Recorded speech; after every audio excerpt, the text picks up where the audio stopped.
Hi everyone, so I'm going to talk about Panaqolus albivermis, the Flash Pleco, and L204, it's the same species. So they originate from the Rio Ucayali River in Peru, the upper regions of this river. And they can be, as in the description, they can be diagnosed from all other Panaqolus except Panaqolus macusta clown pleco by having head, body, and fins with widely separated small to white yellow spots, vermiculations, and or thin oblique bands on a black base.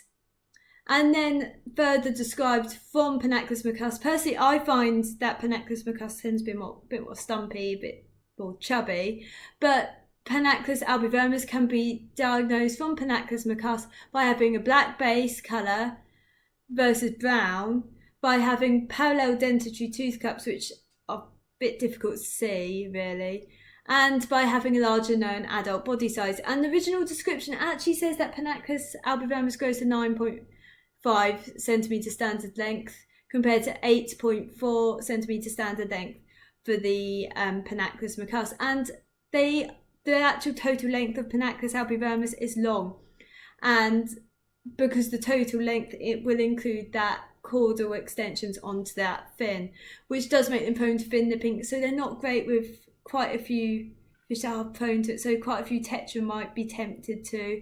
And also, although they live in areas which do have harder water in some of the regions, Rifdae cichlids are no-go because they are going to take off that fin and leave it prone to fin rot and infection really.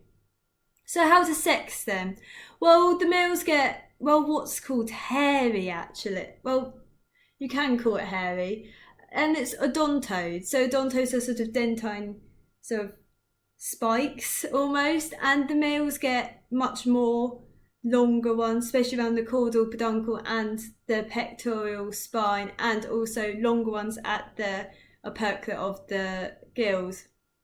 Females get chubbier than the males generally, and that's the same with a lot of Panaqolus as with the odontodes and quite a few of the Peculatia, but it really depends on the actual species. Dietary wise, a lot of people say they're xylivores, but they're not. They aren't able to actually assimilate wood. Instead, they do it indirectly by assimilating and eating the bacteria that's decaying the wood. So food-wise, Rapace soylent green, Rapace morning wood, Ebiospirulina, stuff like that, they are detritivores. So sort of the omnivore base, and they're a little bit more forgiving compared to, say, some of the ancestors with more meatier foods, but I would still keep it right in the middle and nothing too much. Setup wise, wood, bogwood is they naturally like to gnaw at their wood, so it does mean they produce a lot of waste and wood does decay down. So a good filter, a lot of mechanical filtration. I don't think most internals will do it. Hobs won't. They won't even produce enough flow to hang on the backs really.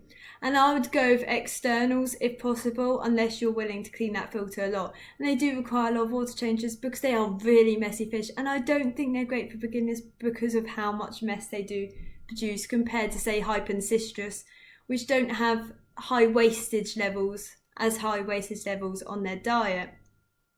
Behaviour-wise, they are territorial, like a lot of Hypostominae.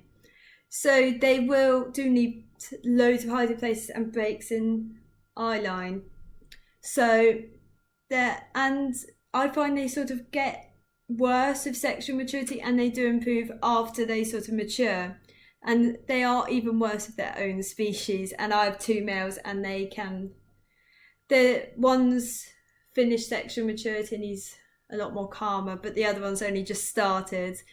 And difficulty, therefore, they are hard work, really hard work actually. Like for filtration wise, I have to have two big externals to deal with it. You could have sponge filters if you're willing to clean them a lot. I'd rather have power heads as well because they do like that higher flow. They are a lot more forgiving perimeter and diet-wise. They're really unfussy on diet, but I would recommend that omnivore detritivore diet. And perimeters-wise, because they they do have hard water regions in their area, they are a lot more forgiving there. So they will let you No, they will be fine in harder water, but I wouldn't keep them really hard water fish. I would try and keep them more in the neutral range. And I recommend them if you're really into loricate, but I wouldn't really recommend them otherwise. They are a lot of ways, they are beautiful, but that colour does sort of fade with age.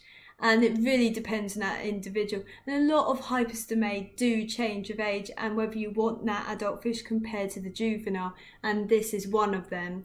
Anyway, thank you for watching. I'll try and do more videos. I'm going to do one on my pond, and thank you for watching.